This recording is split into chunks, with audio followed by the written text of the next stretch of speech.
বৈষ্ণবদের আহ্বান। সেজন্য বৈষ্ণবদের যত বেশি আমরা শ্রদ্ধা করব, সম্মান করব, তাদের নির্দেশ পালন করব।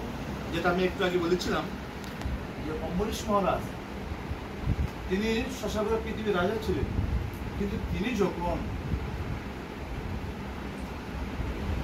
দুর্বাসা ঋষিকে নিমন্ত্রণ করেছেন এই একাদশীর পরের দিন পালন করার জন্য, কিন্তু তিনি তো নির্জলা ছিলেন, অম্বরীশ মহারাজ নির্জলা ছিলেন, পালনের টাইম আছে, কিন্তু টাইমটা চলে গেলে হবে না, পালনের টাইমের মধ্যে পালন করতে হবে।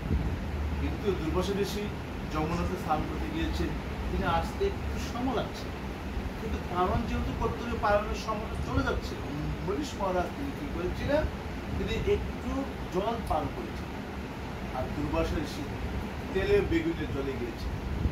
আমি অতিথি, আমাকে নিমন্ত্রণ করে এসেছে, কিন্তু অতিথি আহ্বান না করে মহারাজ তিনি গ্রহণ করেছেন, সেটা কিভাবে হলো? তিনি দুর্বাসা ঋষি কিন্তু একটু মাত্র দুর্বার রস পান করে তিনি জীবনযাপন, শক্তি তার তেজস্বী। তিনি কি করেছিলেন, তার মাথা থেকে জটা দৈত্য, সেজন্য বলছে বৈষ্ণব যেমন খুব গুরুত্বপূর্ণ, কিন্তু বৈষ্ণব চরণে অপরাধ করা যায় না।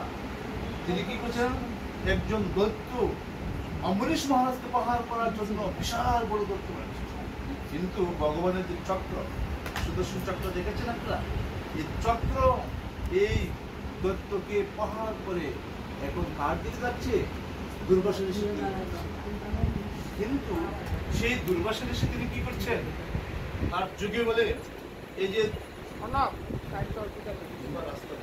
তিনি কি করছেন, এই যে সুদর্শন চক্রের যে সূর্যের তাপ, তার থেকে বেশি তাপ হচ্ছে সুদর্শন চক্র। সেই তাপের সহ্য করতে না পারে তিনি প্রথম ব্রহ্মার কাছে গিয়েছেন।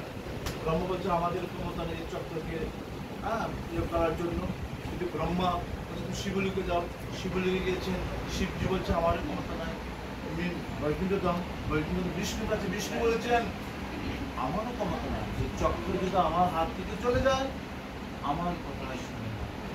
সেই জন্য তিনি কি বলছেন, তখন বিষ্ণু ভগবান বিষ্ণু দুর্বাসা ঋষিকে বলছেন অহং ভক্ত পরাধীনা এই অস্বতন্ত্র দেখেন সাধুক বস্ত্রিত ভক্ত ভক্ত জনপ্রিয়।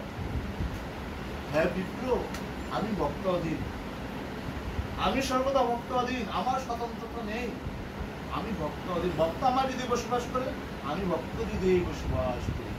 এই চক্র যখন আমার হাত থেকে চলে যায় আমার তুমি যার জন্য অপরাধ করেছ তার কাছে যাও।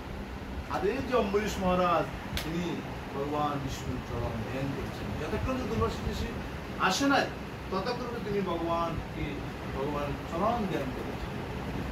মহান বৈষ্ণব যখনই তার কাছে আসছে অম্বরীশ মহারাজ তাকে আলিঙ্গন করেছেন, আর চক্রকে বলছে তুমি চলে যাও। তখন চক্র